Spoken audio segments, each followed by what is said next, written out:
Parallel passages to the Hexameron of Genesis. The Book of Jubilees, Chapter 2.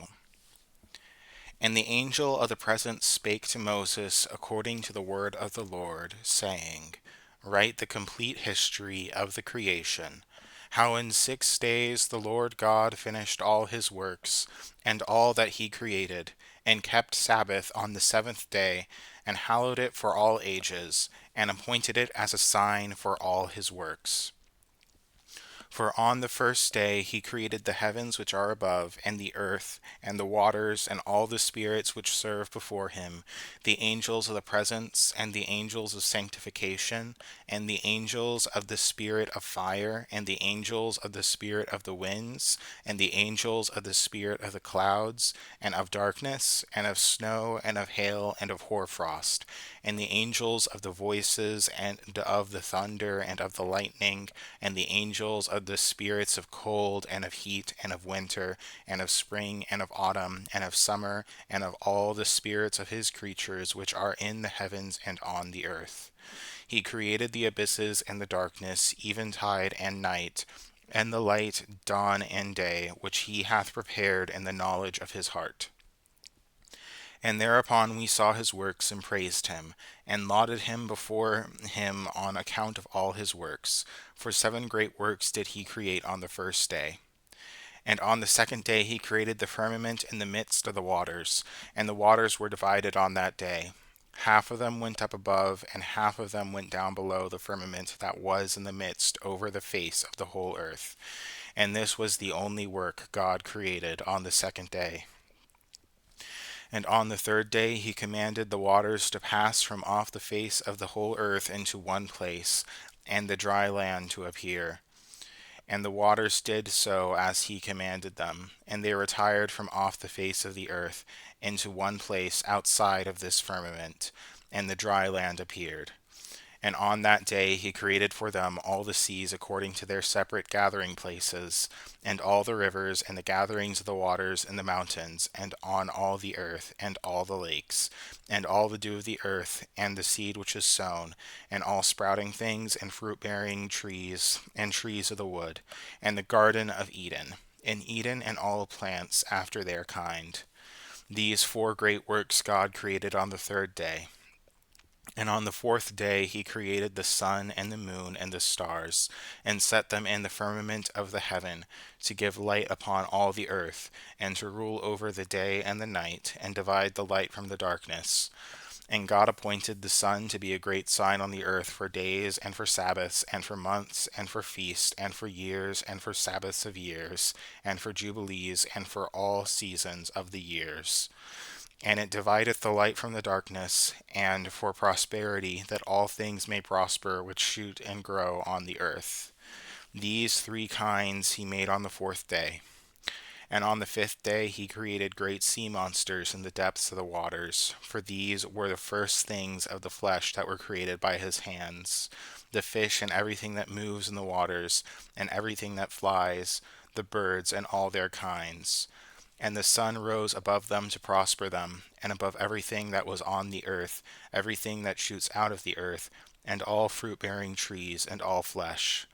These 3 kinds he created on the fifth day. And on the sixth day he created all the animals of the earth, and all the cattle, and everything that moves on the earth. And after all this he created man, a man and a woman created he them, and gave him dominion over all that is upon the earth, and in the seas, and over everything that flies, and over beasts, and over cattle, and over everything that moves on the earth, and over the whole earth, and over all this he gave him dominion. And these 4 kinds he created on the sixth day, and there were altogether 22 kinds. And he finished all his work on the sixth day. All that is in the heavens, and on the earth, and in the seas, and in the abysses, and in the light, and in the darkness, and in everything. And he gave us a great sign, the Sabbath day, that we should work 6 days, but keep Sabbath on the seventh day from all work. And all the angels of the presence, and all the angels of sanctification, these 2 great classes, he hath bidden us to keep the Sabbath with him in heaven and on earth. And he said unto us, Behold, I will separate unto myself a people from among all the peoples, and these shall keep the Sabbath day. And I will sanctify them unto myself as my people, and I will bless them, as I have sanctified the Sabbath day, and do sanctify it unto myself. Even so will I bless them, and they shall be my people, and I will be their God. And I have chosen the seed of Jacob from amongst all that I have seen, and have written him down as my firstborn son, and have sanctified him unto myself for ever and ever. And I will teach them the Sabbath day, that they may keep Sabbath thereon from all work. And thus he created therein a sign in accordance with which they should keep Sabbath with us on the seventh day, to eat and drink, and to bless him who has created all things, as he has blessed and sanctified unto himself a peculiar people above all peoples, and that they should keep Sabbath together with us. And he caused his commands to ascend as a sweet savor acceptable before him all the days. There were 22 heads of mankind from Adam to Jacob, and 22 kinds of work were made until the seventh day.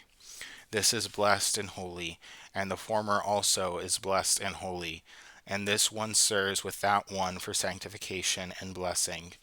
And to this, Jacob and his seed, it was granted that they should always be the blessed and holy ones of the first testimony and law, even as he had sanctified and blessed the Sabbath day on the seventh day. He created heaven and earth and everything that he created in 6 days, and God made the seventh day holy for all his works. Therefore he commanded on its behalf that whosoever does any work thereon shall die, and that he who defiles it shall surely die. Wherefore do thou command the children of Israel to observe this day, that they may keep it holy, and not do thereon any work, and not to defile it, as it is holier than all other days. And whoever profanes it shall surely die, and whoever does thereon any work shall surely die eternally. And the children of Israel may observe this day throughout their generations, and not be rooted out of the land, for it is a holy day and a blessed day. And every one who observes it and keeps Sabbath thereon from all his works will be holy and blessed throughout all the days like unto us. Declare and say to the children of Israel the law of this day, both that they should keep Sabbath thereon, and that they should not forsake it in the error of their hearts, and that it is not lawful to do any work thereon which is unseemly to do thereon their own pleasure, and that they should not prepare thereon anything to be eaten or drunk, and that it is not lawful to draw water, or bring in or take out thereon through their gates any burden, which they had not prepared for themselves on the sixth day and their dwellings. And they shall not bring in nor take out from their house to house on that day, for that day is more holy and blessed than any Jubilee day of the Jubilees. On this we kept Sabbath in the heavens before it was made known to any flesh to keep Sabbath thereon on the earth. And the Creator of all things blessed it, and he did not sanctify all people and nations to keep Sabbath thereon, but Israel alone. Them alone he permitted to eat and drink, and to keep Sabbath thereon on the earth. And the Creator of all things blessed this day which he had created for blessing, and holiness and glory above all days. This law and testimony was given to the children of Israel as a law forever unto their generations.